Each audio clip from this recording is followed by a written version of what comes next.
నమస్తే, welcome to yo-yo TV. మనం ఇప్పుడు పలాస నియోజకవర్గంలో ఉన్నాం. 2009 నియోజకవర్గ పునర్విభజనలో సోంపేట కాస్త పలాసగా మారింది.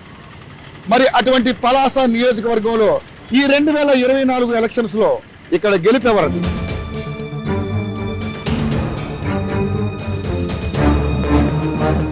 స్థానిక వైఎస్ఆర్సీపీ ఎమ్మెల్యే పశుసంవర్ధక మరియు మత్స్యశాఖ మార్చులు డాక్టర్ సీదిరి అప్పలరాజు గారు ఈ పలాస నియోజకవర్గానికి చేసిన అభివృద్ధి ఏంటి?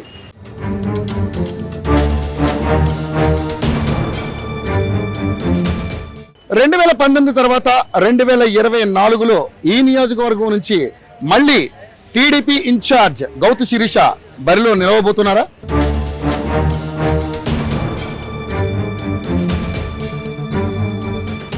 యుద్ధానికి సిద్ధమంటున్న వైసీపీ, సైకిల్ రావాలి సైకో పోవాలంటున్న టీడీపీ జనసేన పొత్తు మధ్య వారు ఏ విధంగా ఉండబోతుంది?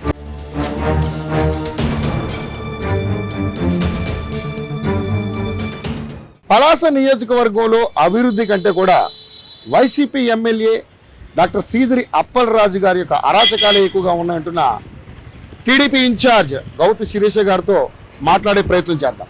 ఎవరిని ఏమన్నారండి మీ మీద కేసు పెట్టి జైలుకి తీసుకెళ్లారు? అసలు ఆయనకి భయం. జగన్మోహన్ రెడ్డి దోచిపెడుతున్నారే అంటున్నారు తప్ప ప్రజలకి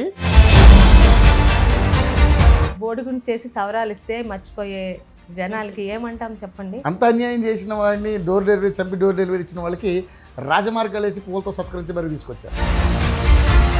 ఇప్పుడు ఈ రాజకీయాల్లోకి రావడానికి మీ భర్త ప్రోద్బలం ఉంది తప్ప ఫ్యామిలీలో ఎవరిది లేదంటారు. నా భార్యకి సపోర్టివ్గా ఉంటానని తన యాక్సెప్టెన్స్ తెలిపారు. అదంతా గ్రాఫిక్స్ అని అంటున్నారు మరి మీరేమో నాకు వచ్చే కోపానికి కట్టడాలు కట్టారని చెప్తా ఉన్నారు. వాళ్ళు వైసీపీ అంతా గ్రాఫిక్స్. వైసీపీ పిచ్చి ప్రశ్న వేయడం, దానికి నేను సమాధానం చెప్పడం నిజంగా we can talk on better solutions. కానీ సీదిరి అప్పలరాజు గారు హిరమండలం వచ్చిన తర్వాత అక్కడ ప్రజలందరూ చాలా సంతోషంగా ఉన్నారు. ఏది ఎక్కడి నుంచి చేస్తే మరి ఇంతమంది రైతులు ఎందుకు ఏడుస్తున్నారు? వైఎస్ఆర్సీపీ ప్రభుత్వం వచ్చిన ఈ 5 ఏళ్లలో ఒక్క పని కూడా జరగలేదు. వాళ్ళు ఓన్లీ కేవలం ఆయన ఆస్తులు సంపాదించుకోవడం కోసమే ఈ ప్రభుత్వం ఉంది అనేది మీ ఎలిగేషన్. కాలనీలు ఇస్తాను, కాలనీకి రోడ్డు ఉండదు, కాలనీకి విద్యుత్ రాదంటే ఆ కాలనీలు మీరు తీసుకుంటారా? ఇక్కడ నియోజకవర్గాన్ని పెద్దగా పట్టించుకునేది లేదని కూడా మీ మీద ఎలిగేషన్స్ వస్తున్నాయి. దీనికి కారణాలు పీకడానికి ఏమీ లేక